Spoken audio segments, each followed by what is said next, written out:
નમસ્કાર મિત્રો, વેધર અને એગ્રીકલ્ચર અપડેટ આપનું સ્વાગત છે અને હું છું અતુલ. આજના ખાસ વિડીયો આપણે બે અગત્યના મુદ્દા ચર્ચા કરવા જઈ રહ્યા છે. અને પહેલું છે મગફળી ટેકાનો ભાવે ચાલી રહી છે ખરીદી, અને બીજું છે પાકમાં નુકસાની વર્તન અને અંગે સરકારની નવી કાર્યવાહી થાય છે. સૌપ્રથમ વાત કરીએ તો ખરીદીને મિત્રો, રાજ્ય અને કેન્દ્રમાં રિપોર્ટ મળી રહ્યા છે. મગફળીની ખરીદી દરમિયાન અમુક સ્થળોમાં ખોરાક ખૂબ જ નાના માઇનસ પ્લસ આધારિત રિજેક્ટ થવાની ઘટનાઓ સામે આવી રહી છે. ખેડૂત હિતમાં અમે સરકાર સતત વિનંતી કરી છે રિજેક્ટ માપદંડ વધુ નરમ કરવામાં આવે જેથી ખેડૂતને નાનકડાને કારણસરમાં મુશ્કેલીઓ સામનો ન કરવો પડે અને સંપૂર્ણ મગફળીની ખરીદી સુનિશ્ચિત થાય. હવે બીજા મુદ્દાઓ પર આવીએ છીએ. પાકની નુકસાન વળતર સરકાર દ્વારા જાહેર કરાયેલા 10,000 કરોડ રૂપિયાનું પેકેજ હાલમાં રાજ્યમાં ભરમાં લાગુ છે. આ પેકેજ મુજબ 2 હેક્ટર મર્યાદા સુધી છે.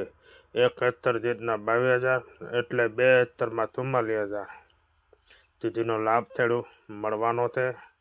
એટલે ફોર્મ ભરવાની પ્રક્રિયા દરમિયાન ઘણા ખેડૂતોને સર્વર ડાઉન થવાની મુશ્કેલી પડી રહી છે. આ બાબતમાં ધ્યાન રાખીને સરકારને ખૂબ જ મહત્વનો નિર્ણય કર્યો છે. ફોર્મ ભરવાની તારીખ લંબાવી છે 5 ડિસેમ્બર સુધી કરી દેવામાં આવી છે. જેથી મિત્રોને ફોર્મ હજી સુધી ભરાયેલું નથી તેઓ 5 ડિસેમ્બર પહેલાં જરૂર ફોર્મ ભરી દેવું. મિત્રો, એક બહુ મહત્વની સવાલ છે ખેડૂતોને વારંવાર પૂછવો હતો. ટેકાના ભાવે મગફળી વેચનારો ખેડૂતોને પાક વળતર મળશે કે નહીં એની ખુશખબર છેલ્લા 3-4 દિવસથી સરકાર દ્વારા જમા થતી રકમ તેવું સ્પષ્ટ દેખાઈ રહ્યું છે.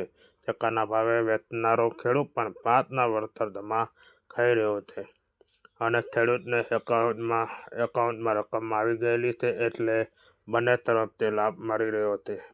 મગફળી વેચનારના પાક વળતર જે ખેડૂતને મગફળી પલળી ગઈ છે એટલે ફક્ત વળતર મળવાનું હોવાથી નુકસાન વધારે, પરંતુ સરકારે આ પેકેજ ઓછામાં ઓછો એક રાહતરૂપ સહારો પૂરો પાડે છે. એક મુદ્દાને અહીં વધુ જોર આપીને કહેવા ગયો છે. ઘણા ખેડૂતો પાસે જમીન 2 હેક્ટરથી ઓછી હોવા છતાં 2 ને અલગ ખાતા હોય છે. ઉદાહરણ તરીકે 10 વીઘા જમીન 2 ખાતામાં વહેંચાયેલી હોય તો સિસ્ટમ મુજબ મોટાભાગે માત્ર 1 ખાતામાં વળતર આવે છે અને બાકીના વીઘા વચ્ચે રહી જાય છે.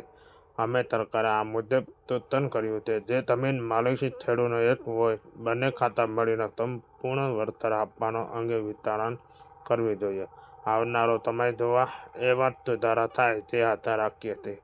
હાલની સ્થિતિ મુજબ જે ખેડૂત વેરિફિકેશન બાકી છે તેના એકાઉન્ટમાં થોડા દિવસમાં રકમ થવાની શરૂઆત થઈ છે. જીરુંનું વાવેતર સિઝનમાં થાય ખેડૂતોને ખાસ કામ લાગશે. એટલે ફરી એકવાર યાદ કરાવી દઉં, જે મિત્રોના પાક વળતર ફોર્મ બાકી છે તેઓ 5 ડિસેમ્બર પહેલાં જરૂર ફોર્મ ભરી દેજો અને સરકારની આ યોજનાનો સંપૂર્ણ લાભ લ્યો. આ વિડીયો જો વિડીયો ઉપયોગી લાગ્યો હોય તો લાઇક અને દરેક ગ્રુપમાં શેર કરતા રહેવું. યુટ્યુબ પર જોઈ રહ્યા છો તો ચેનલને સબસ્ક્રાઈબ કરજો. જય જવાન જય કિસાન, અને ન સમજાય તો વાંચી લેજો. જય માતાજી.